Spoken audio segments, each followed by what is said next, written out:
Vinita Bishnoi. Welcome to my channel once again. So let's start with today's video. Today I'm going to teach you about other type of simple lipid, that is wax. So let me write here. This is the second type, waxes. अब waxes जो है वो true fat से किस तरीके से अलग है? यहाँ पे आपको fatty acid दिखेगा, but जो अल्कोहल होगा, here alcohol will be present except glycerol. Glycerol को छोड़ के कोई भी अल्कोहल होना चाहिए, बट वो ग्लिसरॉल नहीं होना चाहिए. सो इस कैटेगरी में जो सबसे पहला हम पढ़ने वाले हैं वो है प्लांट वैक्स. प्लांट वैक्स के बारे में आपने सुना होगा that this wax with cutin forms cuticle. ये क्या करते हैं आपने देखा होगा, स्पेशली ये हाइड्रोफाइट्स जो होते हैं, प्लांट्स जो पानी में होते हैं उनपे इनका डिपोजिशन होता है. इसकी वजह से the cells will be impervious to the water. Water उन सेल्स को खराब नहीं कर पाता, उनको रॉटन नहीं कर पाता है. वरना जनरली क्या होता है, अगर आप लीव्स को पानी में रखेंगे तो कुछ टाइम के बाद वो सड़ जाता है. बट स्पेशली हाइड्रोफाइटिक प्लांट्स जो होते हैं वो पानी में रहते हैं, स्टिल उनके लीव्स इंटैक्ट रहते हैं. द रीजन इज ये जो वैक्सी कोटिंग होती है वो वाटर को सेल तक पहुंचने नहीं देती है. This is the plant wax. Second one is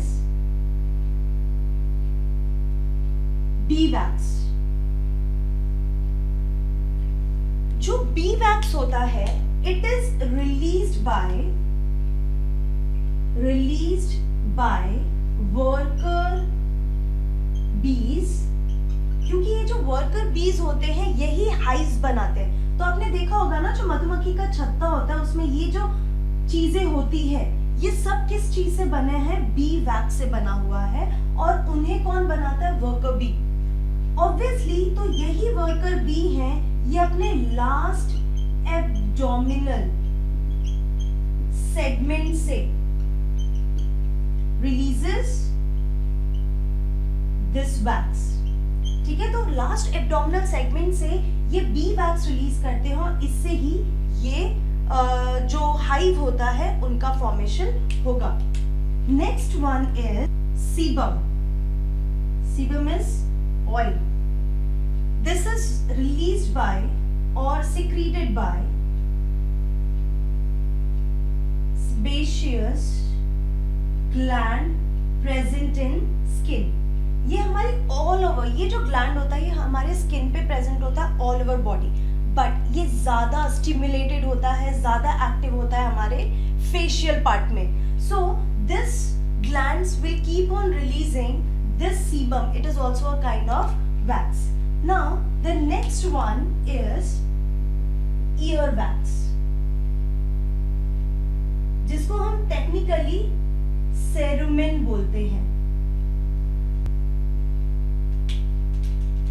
This cerumen is released by ceruminous gland, and this gland is present in external ear, और external ear में भी एक्सटर्नल ऑडिटरी मीएटस.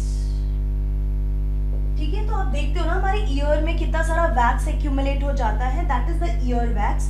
और ये हमारे जो एक्सटर्नल ऑडिटरी मीएटस में सेरुमिनस ग्लैंड होता है, that releases the ear wax, जिसको आप टेक्निकली सेरुमेन बोलते हैं. सेकेंड थिंग इज इसकी इंपॉर्टेंस क्या, what is its function? It is going to protect ear drum. जो हमारा टिम्पैनिक मेम्ब्रेन होता है उसको ये हार्म होने से प्रोटेक्ट करता है. So this is all about waxes.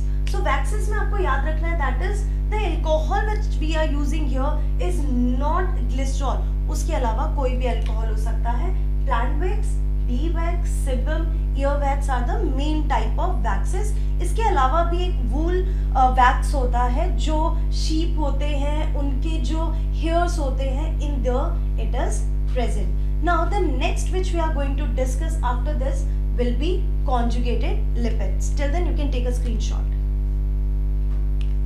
So the next topic is conjugated lipid. So you can see here conjugated lipid में lipid part होता है plus there will be other group. And आपको बहुत अच्छे से पता है जो lipid part है that is fatty acid and glycerol. इसके अलावा एक थर्ड ग्रुप होता है that is the non lipid group. इसमें जो फर्स्ट कैटेगरी हम डिस्कस करने वाले हैं इट इज फॉस्फोलिपिड्स. मतलब फॉस्फोलिपिड्स यहाँ पे लिखा है. So this is the lipid and this is the non lipid group. मतलब लिपिड है और लिपिड के साथ यहाँ पे फॉस्फोरिक एसिड है या आप इसको फॉस्फेट बोल सकते हैं. So if you see ये हमारा लिपिड मॉलिक्यूल का स्ट्रक्चर हो गया एंड यहाँ पे ग्लिसरॉल हेड पे फॉस्फेट ग्रुप कनेक्टेड होता है. So this is the structure of phospholipid. Phospholipid is present in plasma membrane. ये आपने पढ़ा है lipid by layer. So phospholipid जो है प्लाज्मा मेम्ब्रेन में प्रेजेंट है plus it helps in protection. अगर हम फॉस्फोलिपिड का एग्जांपल देखें तो it is lecithin. So just remember this the phospholipid which is present in the plasma membrane is lecithin. Now the second phospholipid is the second conjugated lipid is glycolipid. Again you can understand from this that lipid is there with carbohydrate plus lipid. ये जो glycolipids होते हैं these are also present in plasma membrane and ये generally कहाँ पे neurons के case में it first of all plays a very important. Means अगर मैं ऐसा बोलूं तो neurons are rich in glycolipids. They play a very important role in nerve conduction plus myelin formation.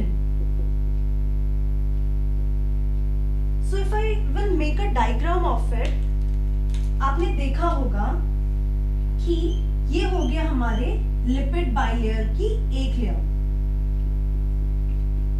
Lipid के साथ इस तरीके से कार्बोहाइड्रेट्स कनेक्टेड होते हैं. So this molecule is nothing but glycolipids. वैसे ही यहाँ पे कुछ प्रोटीन्स भी प्रेजेंट होते हैं और उन प्रोटीन्स से भी कार्बोहाइड्रेट कनेक्टेड होते हैं. ठीक है, तो उनको हम ग्लाइकोप्रोटीन्स कहते हैं. See glycolipids when lipid is connected with carbohydrate that is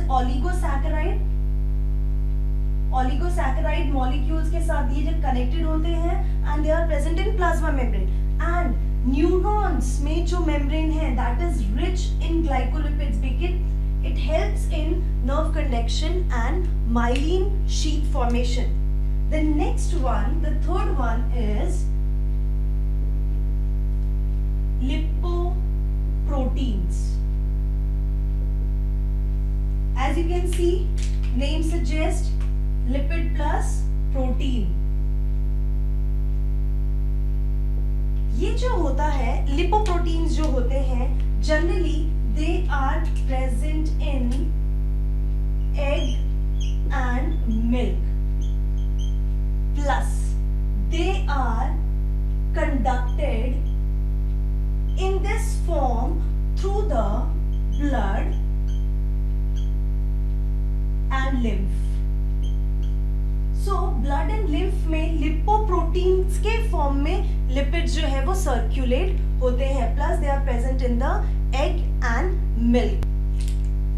Last category, fourth one is sphingolipids. यहाँ पे आप देख सकते हैं कि जो lipid है that is present with nitrogenous base. And ये भी प्रेजेंट होता है प्लाज्मा मेम्ब्रेन में ही, प्लाज्मा मेम्ब्रेन में, एंड इसका मेजरली ये न्यूरॉन्स में प्रेजेंट होता है, and same it helps in protection. So these are the different types of conjugated lipid, जिसमें phospholipid, glycolipid, lipoprotein and sphingolipids present होते हैं.